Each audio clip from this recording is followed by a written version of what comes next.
Welcome to my weekly spiel. Welcome to my weekly spiel. Yada yada blah blah blah. Yada yada blah blah blah. It's time for Margaret's weekly spiel. Greetings and salutations. This is Margaret Franklin of Margaret Franklin Creations with this week's edition of Weekly Spiel. Today is Friday the 3rd. Tomorrow is Star Wars Day. May the 4th be with you. And I am on the penultimate row of the quilt I am donating to the convention. You will see that on the couch is the first 3 rows. I started those way back in 2016, 2017, just before the pandemic. And most of these horses are from my autism group at Carrie's place when I did my workshop. This is a Euclid Beach horse with a coloring picture. Living room horse with the fried green tomatoes, the cupcake hat, and rain boots. It was about the thing on the side says it's not how many folks get to dance in the rain, eat fried grain, wear a cupcake hat, and eat fried green tomatoes all in the same day. Anyway, back to the penultimate row. There is a Bayall European donkey, the kind with the bobbing head. Yeah, you see Gene Simmons there. I like to make some of my borders from what I call the never-ending roll, which I've spoken of before. I save all my scraps to it. And then there's this horse fabric, and this is a Silver Beach horse made by Carousel Works. I've used this pattern a few times for different projects. And here's Rapid Tea Rabbit. Sort of a dedication to Richard's legacy that will always be a part of me. And I am working on a doodle art poster. I'm tracing it onto fabric and embroidering it. It's going to be fun. I'm going to be using a lot of bright colors, like blues, oranges, neon shades. Anyway, what else is new? Dave is out at the moment. Jeanette is going on an excursion with her brother and his wife today. So I hope they have reasonably good weather for it. It's not supposed to rain until the evening.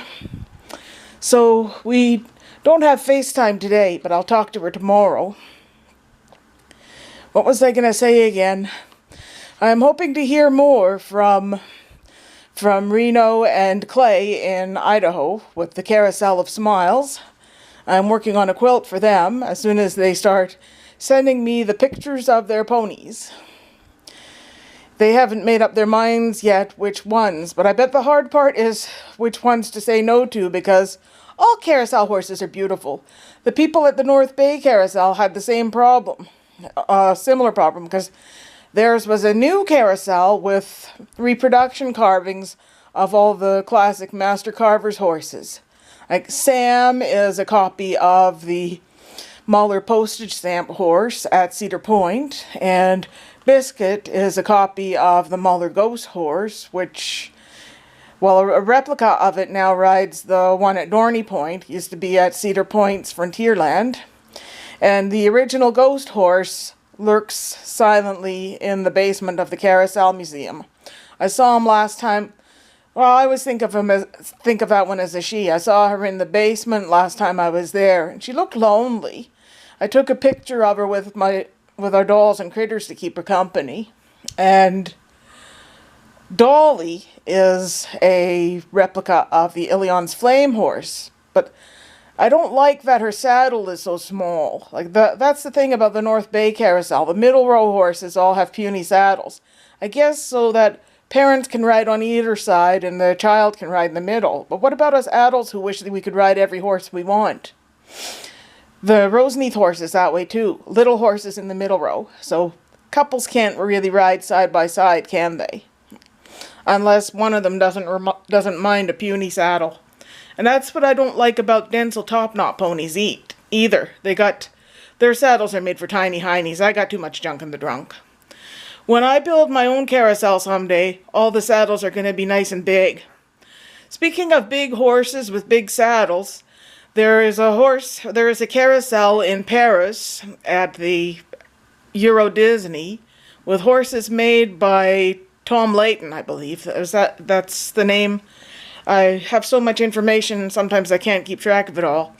And it would be my project of my dreams to make a quilt featuring his horses from the Euro Disney Carousel. They're all armored horses, they're all larger than life, or, well, almost life-size compared to a real horse. And there's like 16 of them in the outside row, so that would be a 16 square quilt, 4 squares across by 4 squares down. And with all the detail in that, it'll be at least $1,000 to the $2,000 or so, depending on how long it takes. Plus, it often takes a long time because I'm multitasking on 2 projects at once. I just sent Marie her quilt with the Knobel's lead armored horse, and if she really likes it, maybe there'll be a quilt too. I thought it was kind of strange. I was looking at my photo files, and there was only maybe about a dozen photos of each Knobel's carousel, maybe less, each of the horses. And I thought, oh, that was when I first got my digital camera, and I was still scared to take a lot of pictures because I'm so used to Did I hear somebody at the door? Hello? No, it's just a fig Newton of my imagination. Well, there's a lot of noise lately because they're supposed to be replacing the elevator in our building, and they've really been taking their sweet time about it. I am so sick of these stairs. Well, no one can bitch at me that I don't get enough exercise. Anyway, what else is new? Yeah. So, I don't know whether or not I'm going to this year's carousel convention. It all sounds nice, but I've been to those carousels before, but none of them really strike me as absolute favorites that I must see. Unless maybe the Libertyland one is up and running. That might be a little hard to resist, but I definitely want to go to next year's carousel convention. Spokane, Washington. That's one of my favorite carousels. Opening night of the convention, I must have ridden that thing about a dozen times or more. Just get right back in line and get back on again. I must have rode like almost a dozen different horses, and last but not least, the Sneaky Tiger. He's the only one left still on an operating carousel. And some of my favorite carousels are in Spokane, Washington. The Missoula, Montana one, which was created by local artists, especially Chuck Kaparich, who also spearheaded the North Bay project. And there's an Ed Roth carousel in Helena, Montana, with indigenous wildlife mostly. And I rode a cutthroat trout on that one. And I'm looking forward to going to that place again. That's the only place left in the world, literally, where they have licorice ice cream. I haven't seen it anywhere else in years. When I was a kid, there used to be a place called the Igloo at Fairview Mall where they had licorice ice cream. They also had a humongous sundae called a pig's dinner. If you could finish it, I think it was free, and you received a button that said, "I was a pig at the Igloo." Although I don't know if it was free. It was probably, because you usually pay for that sort of thing, like, first when you get it.